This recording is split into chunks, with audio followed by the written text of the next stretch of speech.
안녕하세요 여러분. 오늘도 환난 중에 도우시는 하나님의 은혜를 충만하게 누리는 여러분 되기를 주님의 이름으로 축복합니다.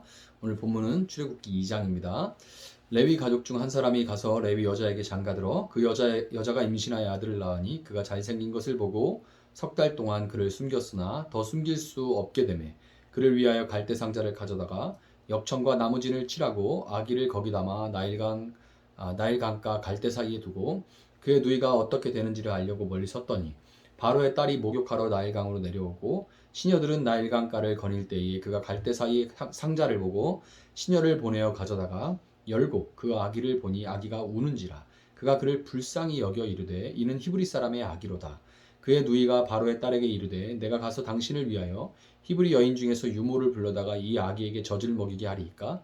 바로의 딸이 그에게 이르되 가라 하매 그 소녀가 가서 그 아기의 어머니를 불러오니 바로의 딸이 그에게 이르되 이 아기를 데려다가 나를 위하여 젖을 먹이라. 내가 그 삭슬 주리라. 여인이 아기를 데려다가 젖을 먹이더니 그 아기가 자라매 바로의 딸에게로 데려가니 그가 그의 아들이 되니라. 그가 그의 이름을 모세라 하여 이르되 이는 내가 그를 물에서 건져내었음이라 하였더라. 모세가 장성한 후에 한 번은 자기 형제들에게 나가서 그들이 고되게 노동하는 것을 보더니 어떤 애굽 사람이 한 히브리 사람 곧 자기 형제를 치는 것을 본지라. 좌우를 살펴 사람이 없음을 보고 그 애굽 사람을 쳐 죽여 모래 속에 감추니라. 이튿날 다시 나가니 두 히브리 사람이 서로 싸우는지라. 그 잘못한 사람에게 이르되 네가 어찌하여 동포를 치느냐 하매 그가 이르되 누가 너를 우리를 다스리는 자와 재판관으로 삼았느냐. 네가 애굽 사람을 죽인 것처럼 나도 죽이려느냐. 모세가 두려워하여 이르되 일이 탈로 되었도다. 바로가 이 일을 듣고 모세를 죽이고자 하여 찾는지라. 모세가 바로의 낯을 피하여 미디안 땅에 머물며 하루는 우물 곁에 앉았더라. 미디안 제사장에게 7딸이 있었더니 그들이 와서 물을 길어 구유에 채우고 그들의 아버지의 양떼에게 먹이려 하는데 목자들이 와서 그들을 쫓는지라. 모세가 일어나 그들을 도와 그 양떼에게 먹이니라. 그들이 그들의 아버지 루우엘에게 이를 때에 아버지가 이르되 너희가 오늘은 어찌하여 이같이 속히 돌아오느냐. 그들이 이르되 한 애굽 사람이 우리를 목자들의 손에서 건져내고 우리를 위하여 물을 길어 양떼에게 먹였나이다. 아버지가 딸들에게 이르되 그 사람이 어디에 있느냐. 너희가 어찌하여 그 사람을 버려두고 왔느냐. 그를 청하여 음식을 대접하라 하였더라. 모세가 그와 동거하기를 기뻐하며 그가 그의 딸 십보라를 모세에게 주었더니 그가 아들을 낳음에 모세가 그의 이름을 게르솜이라 하여 이르되 내가 타국에서 나그네가 되었음이라 했더라. 여러 해 후에 애굽 왕은 죽었고 이스라엘 자손은 고된 노동으로 말미암아 탄식하며 부르짖니 그 고된 노동으로 말미암아 부르짖는 소리가 하나님께 상달된지라.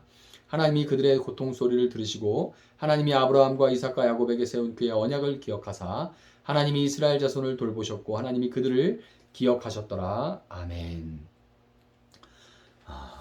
이 레위 지파 아므람이 성경에 기록은 되어 있지 않지만 그 후에 이제 나옵니다.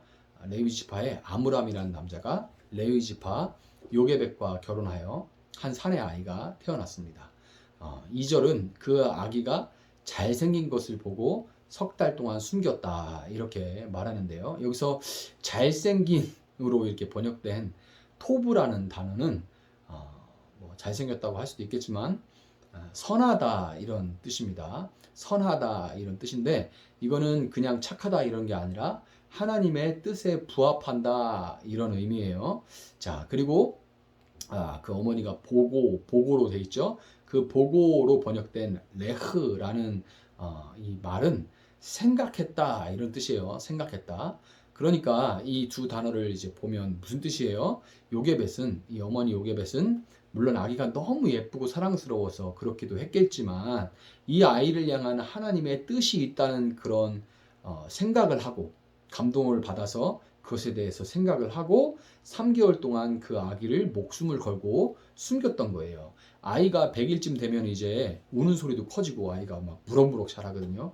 우는 소리도 커지고 더 이상 이제 숨길 수가 없기 때문에 버둥거리기도 엄청 버둥거리고 엄마는 아이를 갈대 상자에 담아서 파라오의 명령에 따라 이스라엘의 이 산의 아이들이 버려지던 나일강가의 갈대 사이에 두었고 그 상자는 때마침 나일강에 목욕하러 나온 이집트 공주의 눈에 띄게 됐습니다. 상자를 열어보니까 이제 히브리 아이가 나왔죠. 그 아기를 발견한 공주는 히브리 아이인 것을 알면서도 그 히브리 산의 아이들에 대한 아버지의 이 추상과 같은 명령을 잘 알면서도 하나님이 부어주신 그 불쌍히 여기는 마음으로 인해서 그 아기를 물에서 건져내게 되죠. 참으로 놀라운 하나님의 개입하심이 아닐 수가 없습니다.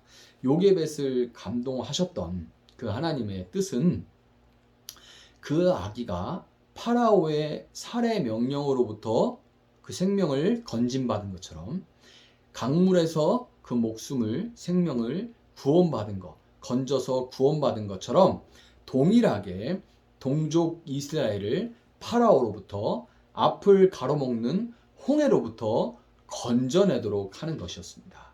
모세라는 이름이 구원자라는 의미를 가지고 있기 때문에 모세의 삶은 예수님의 삶과 겹쳐지는 부분이 굉장히 많아요. 그가 태어났을 때 많은 사내 아이들이 파라오의 명령에 의해서 죽어갔듯이 예수님이 나셨을 때도 헤롯 왕의 명령으로 인해서 이 베들레헴의 2살 밑에 모든 남자아이들이 다 죽임을 당하게 됐습니다. 예수님이 공생애를 앞두고 40일 동안 광야에서 금식하면서 마귀에게 시험을 당했던 것처럼 모세도 이 출애굽이라는 어마어마한 사역을 앞두고 40년 동안 광야에서 연단을 받게 되었죠. 자, 모세는 이 공주의 양자가 돼서 궁중에서 생활했지만 어릴 때에 젖을 먹여 기른 유모이자 어머니 이 요게벳의 영향 때문인지 히브리인이라는 정체성을 가지고 살았어요. 왕자로서 이제 문무를 다 갈고 닦았을 이 모세는 장성한 후에 어느 날 히브리인들의 이 고된 노동의 현장에 나갔다가 이집트 감독관이 자기 형제 히브리인들을 막 때리는 것, 아주 혹독하게 때리는 것을 보고서 막 혈기가 끌어올라서 갈고 닦은 이 무술로 그 이집트인을 쳐 죽여버리고 모래 속에 감춰둡니다. 모세는 아무도 못 봤을 거라고 생각했지만 그 사건을 목격한 히브리 사람들이 있었고요. 그들은 모세가 그런 일을 벌였던 것이 자기들을 돕기 위해서 그랬던 거였음에도 불구하고 고마워하기는커녕 그 일을 막 그 사건을 떠벌려댔어요.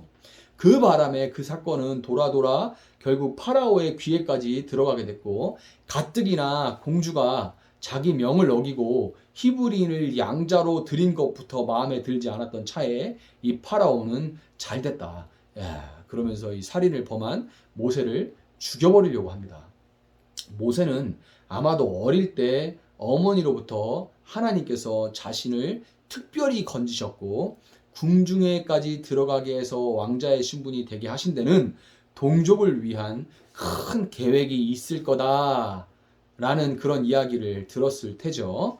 자, 그리고 그로 인해서 어릴 때부터 동족을 위하는 마음이 남달랐겠지만 하나님의 계획은 사람의 혈기와 실력으로 이루어지는 것은 아닌 거예요. 모세는 이 파라오의 분노를 피해서 이집트에서 동쪽으로 정말 멀리 떨어진 지금의 요르단과 사우디아라비아의 접경에 자리한 미디안 광야까지 도망을 갔습니다. 꽤 먼 거리예요. 나중에 세계지도를 한번 찾아보세요.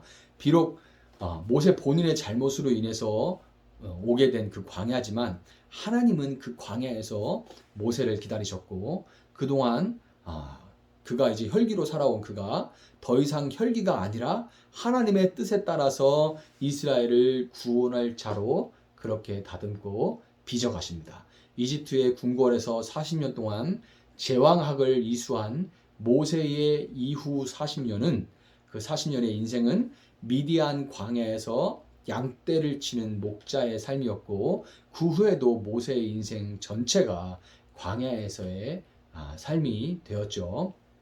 모세가 이집트에서 달아난 미디안까지 갔던 그 길, 그리고 이후에 모세가 양떼를 이끌고 양떼를 먹일 그 초장을 찾아다녔던 그 길은 출애굽 때 이스라엘이 광야를 지날 때 밟았던 루트가 됩니다.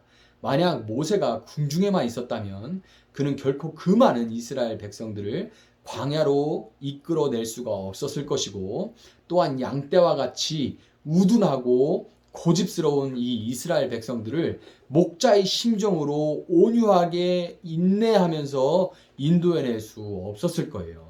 여러분 그리스도의 삶에서 이와 마찬가지로 광야는 인격과 영성 형성을 위한 필요 충분 조건입니다. 있어야만 하는 거예요. 광야는 투박하고 조용하고 단순하기 때문에 우리가 인생의 광야에서 하나님을 찾기만 한다면, 부르짖어 하나님을 찾기만 한다면 하나님을 주목하고 의지하기에 더없이 좋은 곳입니다. 하나님께서 광야에서 연단을 통해서 다듬어진 모세 한 사람의 헌신과 그 순종을 통해서 위대한 구원을 성취하셨던 것처럼 우리가 우리의 인생의 광야에서 하나님을 의지하고 그분께 순종한다면 하나님은 우리를 통해서도 그분이 의도하신 뜻을 성취해 나가실 것입니다. 여러분 우리 모두는 예수님의 구원을 받은 자로서 또 다른 물에 빠져가는 사람을 건져야 하는 선하신 하나님의 뜻을 위해서 다시 태어난 잘생긴 사람들입니다. 토부한 사람들이에요. 그렇지만 하나님의 뜻은 우리의 혈기나 학교에서 배운 어떤 실력이 아니라 광야의 불같은 연단을 통해 주조된 그 새로운 인격으로만 이루어갈 수 있는 것입니다. 여러분 살아가면서 광야를 만날 때 두려워하고 낙심하지 마시기 바랍니다. 광야를 겁내거나 피하지 않으시기 바랍니다.